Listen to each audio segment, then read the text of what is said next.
Hello प्यारे साथियों, जय हिंद।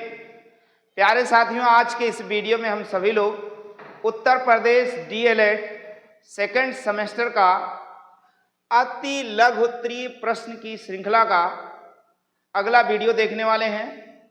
तो चलिए देखते हैं आज का पहला सवाल क्या कहता है। कहता है एक कक्षा की लंबाई 11 मीटर, चौड़ाई 8 मीटर, चौड़ाई 8 मीटर है। क्या है भैया? चौड़ाई 8 मीटर है, चौड़ाई 8 मीटर है, ऊंचाई 5 मीटर है। तो कक्षा के चारों दीवारों का क्षेत्रफल ज्ञात कीजिए।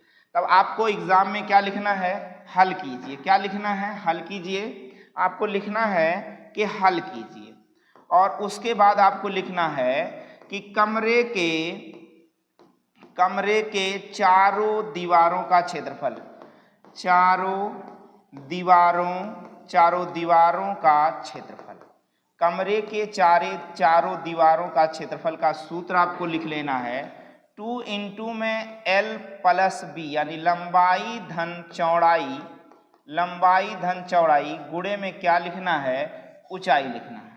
आप ऐसे समझ सकते हैं कि कमरे के चारों दीवारों का क्षेत्रफल होता क्या है। चलिए मैं फिर से लिख देता हूं। कमरे के चारों दीवारों का क्षेत्रफल बराबर होता है 2 गुणे में लंबाई धन चौड़ाई गुणे में क्या होता है? ऊंचाई। अब देखिए, लंबाई कितनी है आपकी? लंबाई 11 मीटर है, चौड़ाई 8 मीटर है, और ऊंचाई कितनी है आपकी? 5 मीटर। इस प्रकार से आप देखेंगे तो 11 8 19 19 दूना 38, या 2 गुणे में 19 और गुणे में क्या है? 5।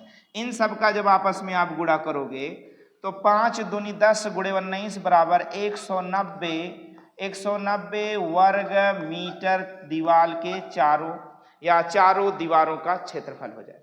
चारों दीवारों का क्षेत्रफल निकालने का एक सूत्र आपको याद रखना है, कमरे के चारों दीवारों का क्षेत्रफल। यही सूत्र आपको याद रखना है 2L प्लस B इंटू में क्या याद रखना है? H, यानी ऊंचाई। कंपटीशन में आपके एक दिवसीय परीक्षा यानी टेट, सुपर टेट, वनडे में यानी रेलवे, एसएससी, किसी में भी इस टाइप का सवाल यदि पूछ ले तो आपको डरने की जरूरत नहीं है। सीधे आप याद रखो, कमरे के चारों दीवारों का क्षेत्रफल बराबर 2 गुणे में लंबाई धन चौड़ाई गुणे में ऊंचाई।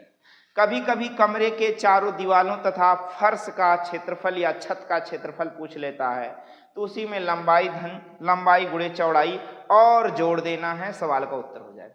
चलिए चलते हैं अगले सवाल की ओर। अगला सवाल कहता है कि x स्क्वायर प्लस 1 अपान x स्क्वायर का मान ज्ञात कीजिए, और आपके पास दिया गया है x प्लस 1 अपान x बराबर 2।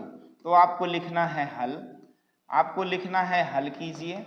उसके बाद x प्लस 1 अपान x बराबर 2 नोट करना है। अब यहाँ आपको लिखना है दोनों पक्षों का वर्ग करने पर। क्या लिखना है? दोनों पक्षों का वर्ग करने पर। बात समझ में आया? तो देखिए, मैंने दोनों पक्षों का क्या कर दिया? वर्ग। x प्लस 1 अपान x बराबर 2, इस साइड का भी वर्ग कर दिया और इस साइड का भी वर्ग कर दिया। अब यहाँ पर एक सूत्र आपका काम करता है जिसे आपको नोट करना है और याद रखना है। चूंकि a प्लस b का होल स्क्वायर बराबर होता है a square plus b square plus 2ab, यही आपको याद रखना है। अब आप देखेंगे पहले पद का वर्ग धन दूसरे पद का वर्ग और धन 2 गुना पहला पद गुणे दूसरा पद, और बराबर 2 का वर्ग होगा 4। अब देखेंगे आप, ये x से x कट जाएगा, रह जाएगा 2, और 2 उधर जाएगा तो माइनस हो जाएगा, यानी x स्क्वायर प्लस 1 अपान x स्क्वायर बराबर 4 माइनस 2 इक्वल टू 2, यानी सवाल का उत्तर हो जाएगा आपका उत्तर हो जाएगा कि x स्क्वायर प्लस 1 अपान x बराबर क्या हो जाएगा? 2 हो जाएगा ना? बात समझ में आ जाएगा। आगे अगला सवाल आप देखेंगे इसी प्रकार अगला सवाल आपका है, कहता है कि परिमेय संख्या -7/9 -5/21। चलिए मैं लिख देता हूं, हल कीजिए। -7/9 और -5/21 और -2/3 कह रहा है इसका आरोही क्रम। क्या लिखना है? आरोही क्रम होता क्या है आपको नोट करना है। चूंकि आरोही क्रम मतलब होता है बढ़ते क्रम। क्या होता है भैया? बढ़ते क्रम, यानी छोटे से बड़े की ओर। आरोही क्रम मतलब बढ़ते क्रम यानी छोटे से बड़े की ओर आपको लिखना है। तो आप ध्यान दीजिए, आरोही क्रम यानी बढ़ते क्रम छोटे से बड़े की ओर लिखना है। तो सबसे पहले इनका हर का एलसीएम ले लें।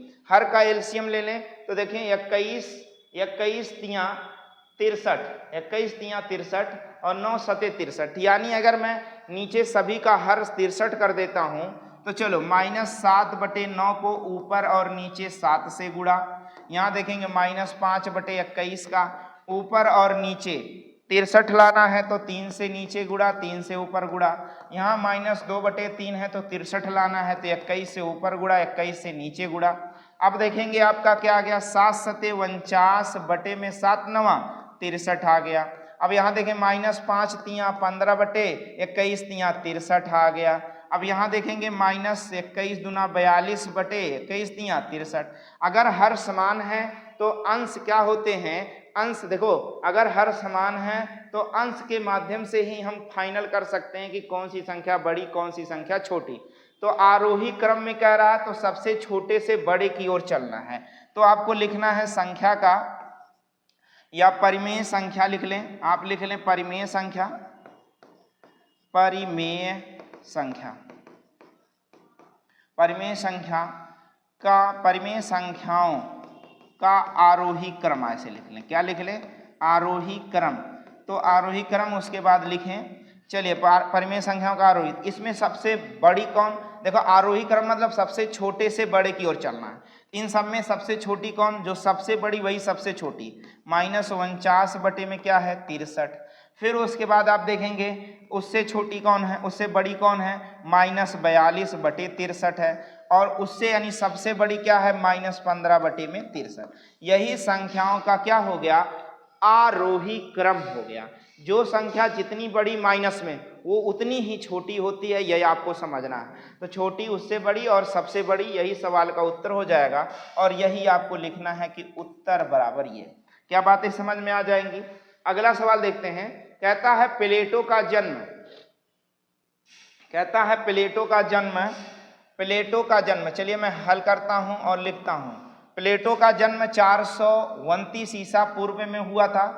तो लिखिए प्लेटो का जन्म 429 BC यानी ईसा पूर्व हुआ। बात समझ गए ना, ईसा पूर्व में हुआ। और वह 348 ईसा पूर्व में दिवंगत हो गए। 348 क्या हो गए भैया, दिवंगत हो गए, यानी मृत्यु को प्राप्त कर गए। और ईसा पूर्व, बात समझ में आ गया। तो कितने वर्षों तक जीवित रहे? तो आप देखोगे 9 में से 8 गया 1 और 12 में से 4 गया 8, यानी 81 वर्षों तक वे क्या रहे, जीवित रहे। 81 वर्षों तक वे क्या रहे, जीवित रहे। कौन? प्लेटो 81 वर्षों तक जीवित रहे। अगला सवाल आप देखेंगे, कहता है -9/11 का, -9/11 का क्या निकालना आपको, -9/11 का योगात्मक प्रतिलोम ज्ञात करना है। चलिए मैं लिख देता हूं, हल कीजिए और आपको लिखना है -9/11 का योगात्मक प्रतिलोम क्या निकालना है, योगात्मक प्रतिलोम निकालना है। तो ध्यान रहे योगात्मक प्रतिलोम इसका होगा योगात्मक यानी 9/11 होगा। क्या होगा, -9/11 का योगात्मक प्रतिलोम 9/11 होगा। क्या ये बातें समझ में आई? योगात्मक प्रतिलोम उसी संख्या का विपरीत होता। अगर +9/11 होता तो -9/11, -9/11 है तो +9/11 होगा। क्योंकि योगात्मक प्रतिलोम आपस में दोनों को जोड़ने पर क्या आ जाए, शून्य आ जाए, यानी इनको जोड़ने पर क्या आ जाए, कुछ भी ना आए, खत्म हो जाए योगात्मक प्रतिलोम। चलिए आइए, गुणात्मक प्रतिलोम होता है यानी गुणा में 1 आ जाए। चलिए अगला सवाल देखते हैं। अगला सवाल आप देखते हैं। तो अगला सवाल कहता है एक त्रिभुज का क्षेत्रफल 48 सेंटीमीटर स्क्वायर है।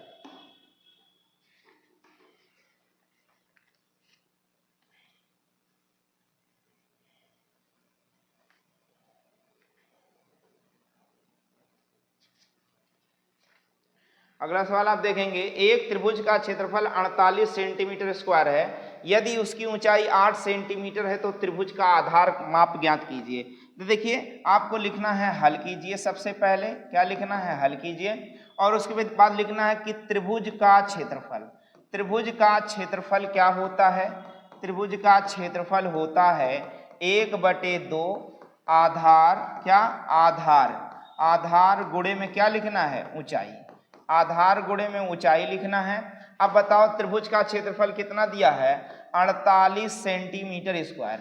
यदि इसमें ऊंचाई 8 सेंटीमीटर यानी 1/2 गुणे में क्या आधार, आधार और गुणे में क्या दिया है, ऊंचाई। अब आप देखोगे 2 चौके 8 हो जाएगा, यानी वो सारे मान इधर चले आएंगे और 2 चौके 8 यानी बटे में 4 हो जाएगा। इसलिए आधार बराबर हो जाएगा आपका 48 बटे में क्या हो जाएगा, 4। अब आपका आधार आ जाएगा, आधार बराबर 4 से भाग दोगे तो 12 चौक 48 और सवाल का उत्तर हो जाएगा। और आपको लिख कर आना है कि उसका आधार 12 सेंटीमीटर है, सवाल का उत्तर हो जाएगा। अगला सवाल आप देखेंगे, कह रहा कि -5 क्या दिया है, -5। चलिए हल लिखा अपने -5 in bracket -45 divide by -15 plus में इन ब्रैकेट -3 और गुणे में 5 का मान ज्ञात कीजिए। अब आप देखेंगे कि -5 रहेगा इन ब्रैकेट, लेकिन ये खुलेगा तो क्या हो जाएगा, +45 हो जाएगा, और डिवाइड में -15 है, और देखो यहाँ 5 तिया 15 यानी माइनस क्या हो जाएगा, 15। अब देखोगे माइनस और माइनस तो जुड़ जाएगा, लेकिन अभी रोक के रखो, और यहाँ देखो माइनस हो जाएगा, 15 तिया 45 हो जाएगा और -15 हो गया। जब इन सब को आप हल करोगे तो देखोगे 15 5 20 -20 और 3 बराबर क्या हो जाएगा, -23। सवाल का उत्तर हो जाएगा, क्या हो जाएगा, उत्तर हो जाएगा। यानी दिए गए सवाल का उत्तर क्या हो जाएगा, -23 हो जाएगा। इसी प्रकार से अगले सवाल की ओर चलते हैं। अगला सवाल कहता है कि बताइए इनका मान ज्ञात कीजिए। सारे सवाल अच्छे हैं और इस प्रकार से आप सवालों को यदि तैयार कर लेते हैं तो आप किसी भी सेमेस्टर में फेल नहीं होंगे। सारे सवालों को अभ्यास कर डालिए, कुछ करना नहीं है भैया, केवल सवालों को दोहरा दोहरा के हल कर लेना है। दिया गया है x in bracket y minus Z plus में y Z minus x plus में जेड x माइनस y का मान ज्ञात कीजिए। तो आप देख पा रहे हैं कि आपस में गुणा करना, एक्स वाई माइनस क्या हो जाएगा, एक्स जेड प्लस में वाई जेड माइनस में एक्स वाई और प्लस में Z X minus Z Y. अब आपस में देखेंगे सभी एक दूसरे से कट जाएगा और मान क्या आ जाएगा, 0। देखो एक्स वाई से एक्स वाई कट जाएगा प्लस माइनस, एक्स जेड से एक्स जेड कट जाएगा, X Z plus minus cut गया, वाई जेड से वाई जेड कट गया और इसका मान टोटल आ गया 0। और आपको लिखना है कि उत्तर बराबर 0 आ जाएगा। स्क्रीनशॉट लेते रहें। अगले सवाल पर चलते हैं हम लोग।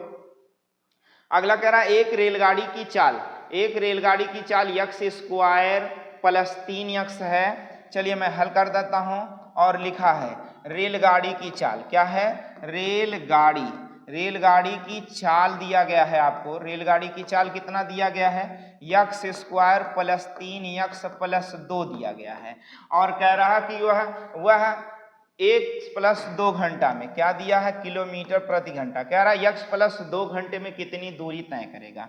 तो देखो दूरी बराबर क्या होता है, दूरी बराबर होता है चाल गुणे समय, दूरी बराबर होता है चाल गुणे में समय होता है। अब देखोगे चाल कितनी है, तो चाल आपकी यही दिया है x square plus 3x plus में 2, और समय दिया कितना है, x + 2 घंटा।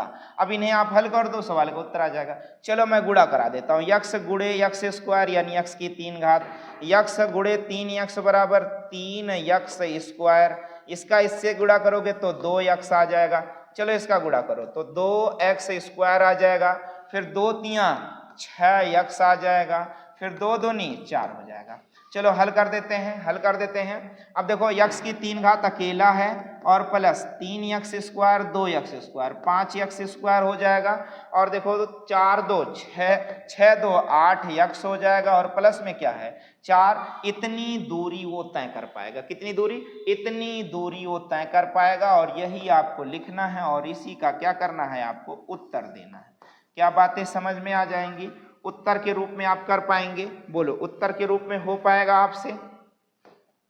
हो जाएगा उत्तर के रूप में। तो चलिए चलते हैं अगले सवाल की ओर। अगला सवाल स्क्रीनशॉट लेते रहिए और सारा सवाल एकदम मन से पढ़ डालिए। क्या कंपटीशन, क्या डीएलएड, क्या बीटीसी, सब कुछ एक है, बस मैथ है। क्या है? मैथ है।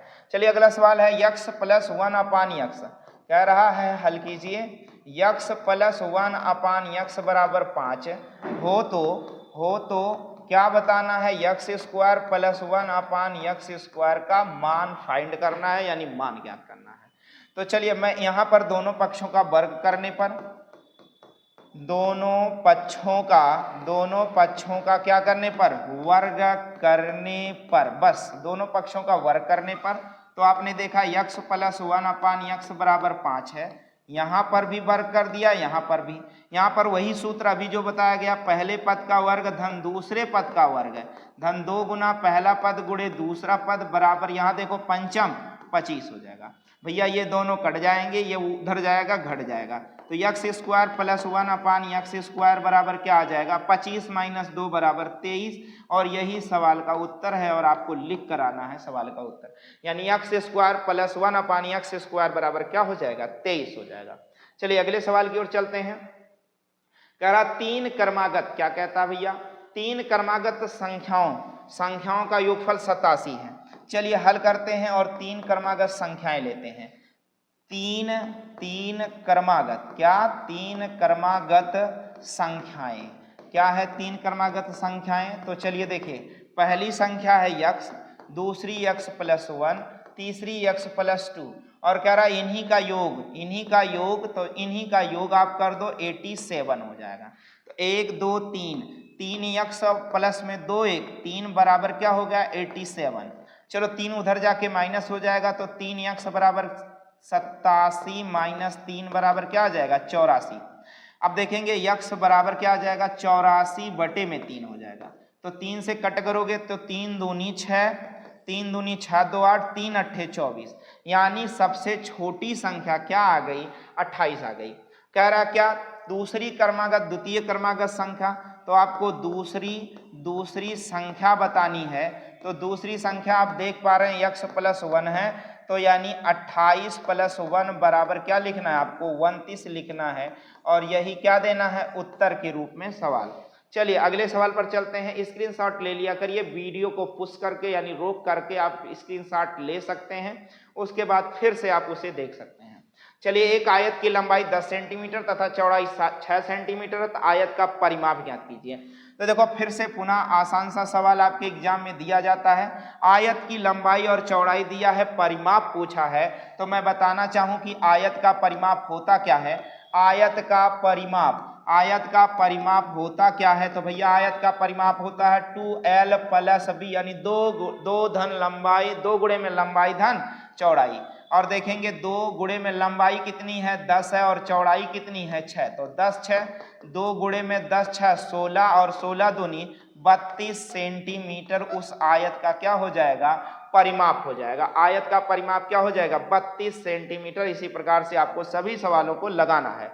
चलिए अगले सवाल की ओर चलते हैं। कह रहा एक बर्तन में 7800 लीटर 7800 सेंटीमीटर पानी भरा है। देखिए आप समझ लीजिए, हल करिए। और कह रहा कि उस बर्तन में कितने लीटर पानी भरा है। देखो उस बर्तन की क्षमता कह लें या आयतन, क्या कह लें? आयतन। क्षमता कहें या आयतन कहें, वो कितना है? 7800 सेंटीमीटर स्क्वायर क्यूब है। अब देखिए क्षमता या आयतन यही होता है, ये ए क्यूब होता है। अब देखो बर्तन है तो लंबाई गुणे चौड़ाई होगा, जो भी होगा। अब कितने लीटर इसमें पानी भरा है? अब आपको मैं बताना चाहूं कि एक, ऐसे समझिए, क्योंकि एक घन सेंटीमीटर बराबर होता है 0.001। एक लीटर पानी होता है। बात समझ गए ना? एक घन सेंटीमीटर में 0.001 लीटर पानी होता है। अब देखेंगे आप इसमें बर्तन में पानी की धारिता या बर्तन में पानी, तो भैया 7800 गुणे में 0.001, अब ये क्या हो गया, लीटर हो गया। तब देखेंगे आप 3 जीरो से गुणा कराएंगे तो 3 अंक पे दशमलव आ जाएगा। बात समझ में आ जाएगा, कितने अंक पे दशमलव आ जाएगा, 3 अंक पे दशमलव आ जाएगा, तो आ जाएगा 7.8 लीटर क्या आ जाएगा, पानी आ जाएगा। उस बर्तन में कितने लीटर पानी आ जाएगा, 7.8 लीटर पानी आ जाएगा। आप देखिए 78 एकन 78, जैसे आपको मैं गुणा करना सिखा देता हूँ, 7800 है और इसमें 0.001 है, 78 एकन 78 100 कर देंगे और 1 2 3 अंक पे 1 2 3 अंक पे दशमलव यानी 7.8 लीटर क्या कर लेंगे, पानी पा जाएंगे। इस प्रकार से आप अलग से भी समझ सकते हैं, नहीं तो 7.8 लीटर उस बर्तन में कितना पानी भरा है, ये पानी भरा है। अगला सवाल देखते हैं, कह रहा है कि भैया a स्क्वायर प्लस 1/a² बराबर 2 हो तो इसका मान ज्ञात कीजिए। तो आप देखेंगे हल कीजिए, एक सूत्र आपको समझ में आया होगा कि a प्लस 1/a का होल स्क्वायर बराबर होता क्या है, a स्क्वायर होता है plus 1/a² plus 2a into B होता है। अब देखेंगे कि a स्क्वायर का मान क्या है और इसका मान आप क्या देखोगे, यहाँ देखो क्या दिया है 2 और इसका मान क्या है 2, क्योंकि ये दोनों आपस में क्या हो गए, कट गए। अब देखो a प्लस 1/a का होल स्क्वायर बराबर क्या आ गया, 4। अब आप देखेंगे a प्लस 1/a बराबर क्या आ जाएगा, इस 2 को हम क्या कर देंगे, इस 4 इस वर्गमूल को उठा के उधर क्या कर देंगे, मतलब वर्ग को उठा के वर्गमूल कर देंगे। तो a प्लस 1/a बराबर क्या आ जाएगा भैया, 2 आ जाएगा, सवाल का उत्तर हो जाएगा। और आपको लिखना है उत्तर बराबर इतना। इसी प्रकार से और भी सभी सवाल को लगा सकते हैं, घबराने की जरूरत बिल्कुल ना है। कह रहा -4/9 का गुणात्मक प्रतिलोम बताइए। हल कीजिए, आप लिखिए और -4/9 का गुणात्मक क्या लिखना आपको, गुणात्मक प्रतिलोम लिखना है। प्रतिलोम लिखना है तो इसका गुणात्मक प्रतिलोम क्या होगा, यही आपको बताना है। तो भैया इसका गुणात्मक प्रतिलोम होगा 9/4 होगा। इसका गुणात्मक प्रतिलोम क्या हो जाएगा, -9/4 होगा, आपको लिख लेना है। इसका गुणात्मक प्रतिलोम -9/4 होगा, सवाल का उत्तर। बस इतना ही लिखना है, इसका गुणात्मक प्रतिलोम -9/4 हो जाएगा, सवाल का उत्तर। अगला सवाल देखते हैं, कह रहा 5 पुस्तकों का मूल्य 7 पुस्तकों के मूल्य से 72 रुपया कम है। यानी 7 पुस्तक खरीद रहे हैं या 5 पुस्तक। अगर आप 7 पुस्तक खरीद रहे हैं तो 72 रुपया ज्यादा दे रहे हैं, 5 पुस्तक खरीद रहे हैं तो 72 रुपया कम दे रहे हैं। तो आप देखेंगे इनमें दोनों पुस्तकों का अंतर कितना आएगा, 5 और 7 पुस्तक यानी 2 पुस्तक। इसलिए 2 पुस्तक बराबर कितना आ जाएगा भैया, 72 रुपया। 72 रुपया आ जाएगा कि नहीं आ जाएगा। तो एक पुस्तक बराबर कितना हो जाएगा, एक पुस्तक बराबर 36 रुपया हो जाएगा। तो कह रहा है एक पुस्तक का मूल्य ज्ञात कीजिए। तो भैया एक पुस्तक का मूल्य कितना रुपया आ गया, 36 रुपया आ गया, यही लिखना है, यही सवाल का आपका उत्तर है। सारे सवाल 2 बार 3 बार देख लीजिए, नहीं समझ में आता है तो पुनः बार बार भी देख सकते हैं आप। अगला सवाल आप देख पा रहे होंगे, कह रहा कि 2 परिमेय संख्याओं का योगफल, जैसे माना 2 परिमेय संख्याएं हैं आपके पास, x और y है, इन्हीं का योगफल -1/3 है। इनमें से एक संख्या यानी एक संख्या 5/18 हो तो दूसरी संख्या क्या होगी। तो आपने क्या किया, एक संख्या के स्थान पर 5/18 रख दिया, जब इसे उस साइड में ट्रांसफर करेंगे तो y बराबर क्या आ जाएगा, -1/3 प्लस में 5/18 आ जाएगा। अब देखेंगे आप इन दोनों का एलसीएम ले लेंगे तो 18 आ जाएगा, और 3 छक 18 और 6 एकन 6 -6, प्लस है तो प्लस, 18 से 18 कट जाएगा 5। अब देखो माइनस प्लस घटता है, चिन्ह माइनस का यानी बड़ी संख्या का रखा जाता है। 1/18 यानी दूसरी परिमेय संख्या क्या है, -1/18 आता है। अतः आपको लिखना है कि दूसरी परिमेय संख्या, क्या लिखना है, परिमेय संख्या, दूसरी परिमेय संख्या बराबर हो जाएगा -1/18, और आपको क्या करना है, बॉक्स बना देना। चलिए अगले सवाल की ओर चलते हैं। अगला सवाल कहता है एक वर्गाकार खेत की भुजा ये दी गई है।